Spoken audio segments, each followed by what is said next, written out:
It is interesting too to think that all our thoughts and all our memories and can be accessed by someone, with the right, I guess, technology.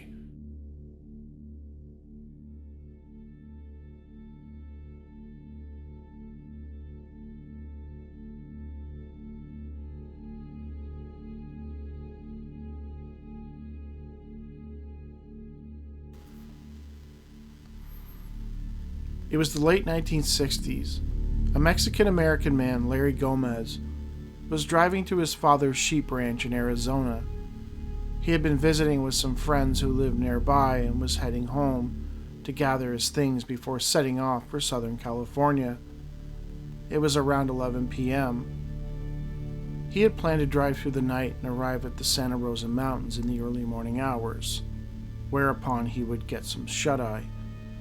He had not consumed any alcohol or other substances before departing his friend's house, and was driving on a small unpaved road just off US 80 west of Tucson. That is when he spotted a strange blue light. As he focused his eyes on it, he noted that it seemed to grow brighter. At first, Gomez assumed that it was an aircraft, although the intensity and color of the light puzzled him. Gomez slowly pulled his truck off the road to get a better look. The object, he noted, seemed to be moving in his direction. As it got closer, he could make out that it was cylinder-shaped, and the glow was surrounding it, somewhat like a huge fluorescent light. It also made a humming sound. The object then stopped and hovered in the air about 500 feet from where Gomez sat.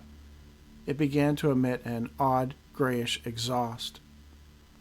Gomez had read about UFOs in magazines and in newspapers, and the thought came to him instantly. This was a flying saucer. He had never believed any of it until this moment. Gomez acknowledged that he was a, quote, realist, and thought that every supposed UFO sighting could be explained as weather balloons, odd-shaped clouds, and optical illusions. Gomez claims that he was a non-believer. He had read about UFOs and that stuff in the newspapers and stuff, but he just thought it was all a bunch of nonsense. And in that moment, as he was sitting in his truck, he's looking up, and it just sort of hit him like, I guess it's real. I guess this stuff is real. And that, there's this thing there, and I don't know what it is, and I can't identify it. And it's just way too close. And it was getting closer.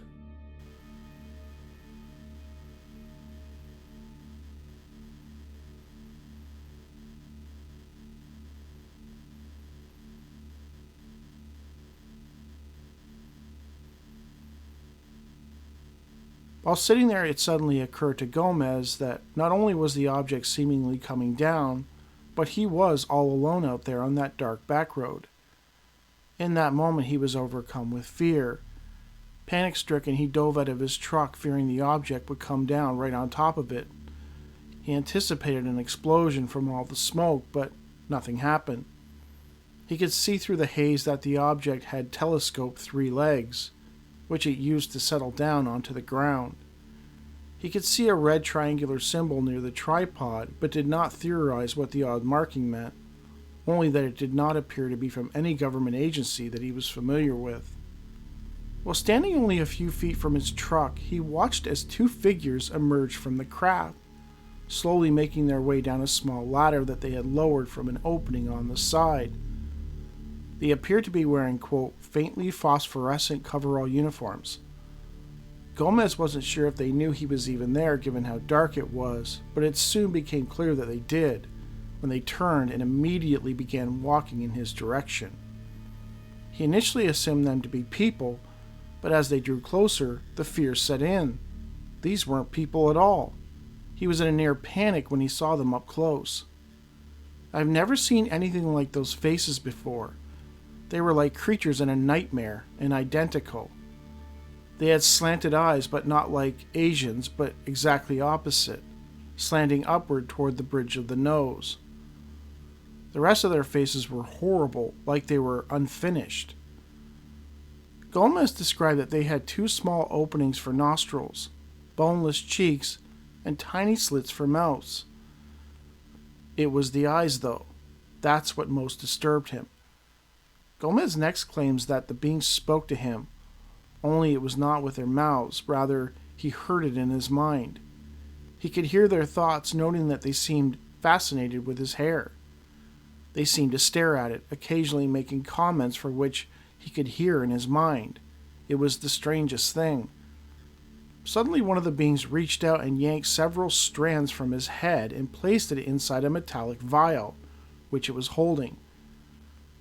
As they looked him over thoroughly with their big black hypnotic eyes, his sense of fear increased even more. What were they going to do with him? What if they wanted to experiment on him? All of these thoughts flooded his mind, and Gomez knew that these mental intruders were aware of it. Gomez so desperately wanted to bolt, start running across the mesa as fast as he could, but he couldn't move. He was rooted to the spot by some unseen force. The only thing he seemed capable of doing was moving his eyelids and scanning the area. He never felt so vulnerable in his life. Gomez acknowledged that they did not appear to be openly hostile, more curious than anything, like a human examining a strange insect that it had captured, but in reverse. Gomez stared into their eyes, and that was it. Something happened.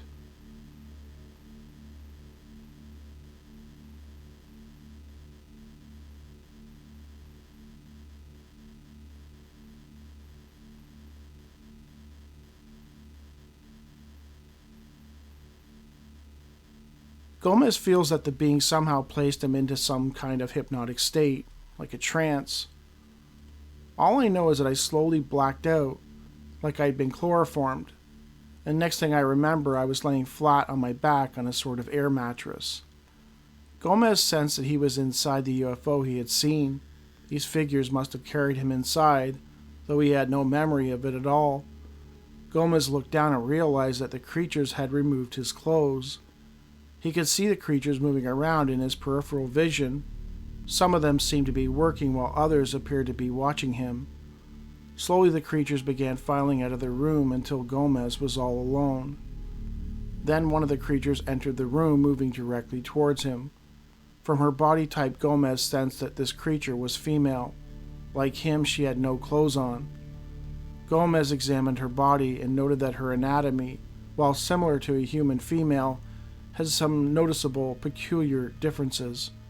Sadly, Gomez did not elaborate on these differences, or if he did, the authors of the various pieces describing his encounter did not relate them.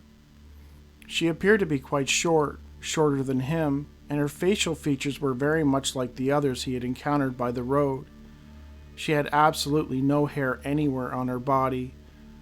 As Gomez laid there incapacitated, he watched as the female attempted to stimulate him. He sensed that she was there to mate with him, but no matter what she attempted, Gomez was simply too frightened. Regardless of what she did, the fear overwhelmed him to the point that he could not respond in any way. He further noted that he was a deeply religious man, and that weighed heavily on him. He was in a nightmare for which he could not wake up. Then something happened.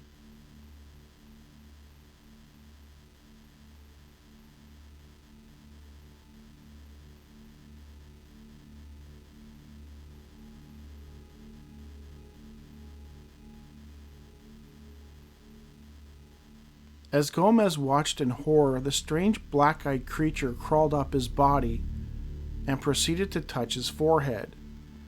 And this is when things took a very bizarre turn. Gomez recalled that his eyes suddenly felt heavy, and as he looked on, the hideous creature sitting in front of him slowly began to transform. No longer the frightening humanoid, the figure in front of him appeared beautiful, alluring.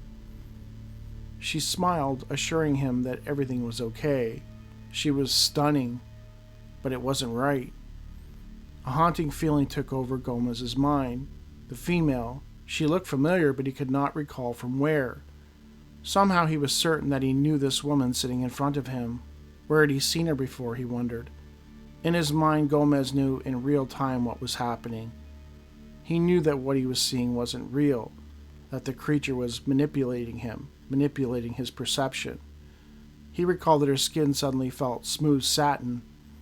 He knew that it was a trick, but at the same time everything felt off, hazy. He had no control. This is a sin. She isn't human, he recalled thinking. The events to follow Gomez opted not to go into detail about, only that something transpired between himself and the creature. He did not feel himself a willing participant. At some point, he blacked out. When he came to, he was no longer inside the object. He was sitting on the ground, now fully dressed. He looked around and noticed that the object was gone. He was sitting a few feet from his truck. It was still parked in the same spot. He slowly retrieved a cigarette from his pocket and lit it. He then staggered to his feet and made his way to his pickup truck. He began to question if he had dreamt the whole thing. Maybe he had passed out and hit his head. It was weird though, he had no bruises. His body didn't ache from a fall. Further, his truck was exactly where he had parked it. The thing that solidified it for him that this was a real event was what he found near the spot where the UFO had landed. There were glowing, smoldering depressions in the dirt road from where the object had set down. In the landing area, he discovered burning embers and a scorched circular area. Whatever happened to him, Gomez knew that it was real. Gomez slowly got back into his truck and drove to his father's ranch. His planned trip to Southern California was off.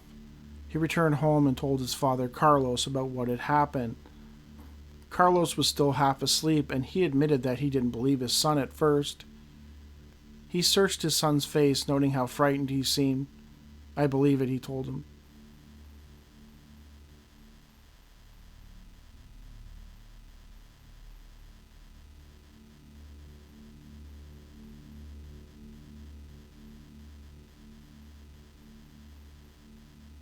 The very next morning, Larry and his father drove out to the spot. Everything was exactly as Larry had said. The embers were still smoldering. The landing gear marks were plainly visible in the daylight. There were 3 8 by 12 inch wedge-shaped depressions in the ground, each about 4 inches in depth. The men also found 2 impressions made by the ladder. As Larry crossed himself, his father insisted that they contact the authorities. Larry was reluctant. He had no interest in dealing with the press or the police. Attention was the last thing he wanted. "Everyone will think I'm nuts," he told his father, fearing his reputation would be forever damaged. Carlos was adamant. Eventually they notified authorities, and before long they were besieged by private researchers, scientists, the FBI, and even the United States Air Force. At first, Gomez was reluctant to discuss the whole experience, electing to keep out the more exotic part, more out of shame than anything else. He also feared that people would be less inclined to take him seriously, that it might be too much for people to handle. In the late 60s, early 70s, talk of ETs snatching up people was almost unheard of, and talk of outer space creatures breeding with humans was, in a word, ridiculous. Curiously, a ham operator in the area on the night of Larry's encounter overheard strange calls from aircraft pilots. These conversations centered around the pilots observing a strange object about the same shape as the one observed by Gomez. Had the pilots seen the same craft that Larry encountered? Gomez also discovered that the friends he had visited the night of the encounter had been visited by the FBI and officials with Wright-Patterson. It seems that they were very curious about what Gomez was up to prior to leaving their residence. Anything to discredit him. After keeping his full experience a secret, Gomez eventually confided in a trusted UFO researcher and scientist, who also happened to be a consultant to the Air Force Scientific Advisory Board, J. Allen Hynek. Gomez was deeply disturbed by the experience. He was desperate for answers. Why him? What were they doing? Nobody, not even Hynek, could answer these questions. Eventually, author and historian Emil C. Schumacher would learn of the case. With Gomez's permission, he would write of his experience, the full experience, in his 1972 book, True Tales of Terror, published by Warner Paperback.